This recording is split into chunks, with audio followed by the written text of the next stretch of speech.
See, that's one joke. See, I have my feature set. That's one that I do, like my stock feature set, you know.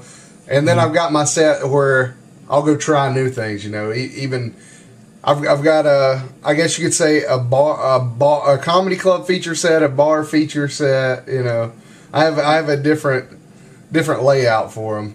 I think that's a good thing to have. I think you should always have alternative, material. I think every comic should have way more material than they actually perform, but I think you should, have that flexibility to drop bits. I mean, you get a chance to scope out the rooms, like how they're reacting to other comics' bits, and then you can kind of make your decision on stage. You should always be able to be flexible like that. This is what I learned, watching Tom Simmons when I performed with him the other week. There was a host, guy did a guest spot. I was the feature and all that. But the whole time each one of us was on stage, Tom has this huge set list, or like a notebook rather. And any joke that's not hitting, you just see him scratch it off his list. Scratch it off his list. And that's a beautiful... That's something that I'm trying to learn to do, and that's a beautiful way to grow if you've got the material or the amount of material to be able to do that, or just to even change the wording in some cases to where it'll be less offensive. That's a great thing. And there was a room you put me in Chimney Rock. Are y'all still doing that one, by the way? No, that was just a seasonal one. Oh, was it? Yeah, whether it comes back around, I don't know. They did, I think, 3 or 4 shows with decent turnouts. That was an older. Well, that was really old.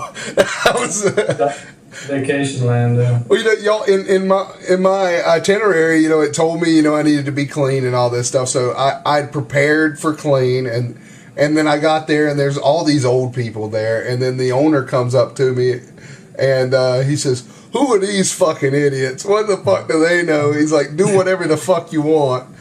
And so that was kind of odd for me at that time, because I was so focused on going clean. And then he says, "Nah, just trash it out," or whatever, like.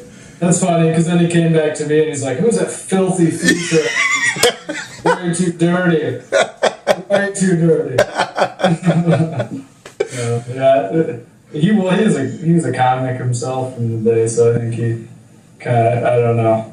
I didn't see the crowd. I don't know what his take on it all was, but yeah, I don't know. Like I said, I think funny's funny. I think if people that stress out about you being too clean, a lot of the times I think it's because they had one act that got a little too blue, and that's the one that stuck out were the complaints, and not all the other people that really liked it.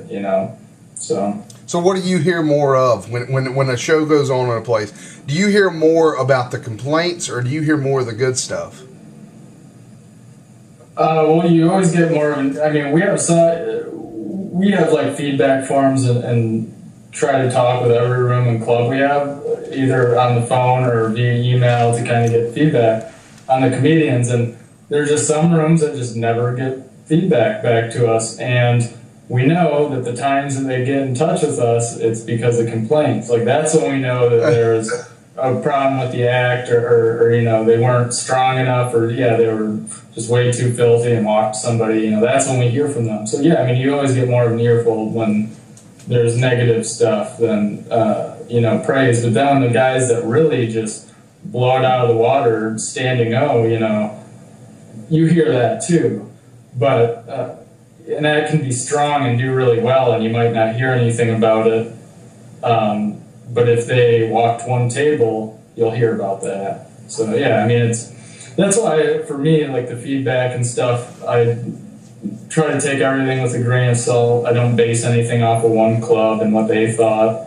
I listen to more comedians and club combined. Like I said, I wish I could just see everybody. It'd be great. Yeah. It'd be a deal for everybody in the industry to be able to see every comic you worked with or work or want to work live. But, you take the information you can gather and you process it yourself with the rest of the agency, and you deal with each one individually. It's the only way to do it, And it's been effective. There's a reason we've been around for over 30 years. We work hard at it.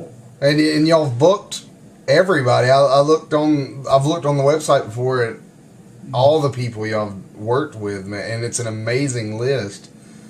Yeah, I mean, anybody, you pretty much, from way back in the days of the boom and until now, it's pretty vast, the amount of contacts we've got.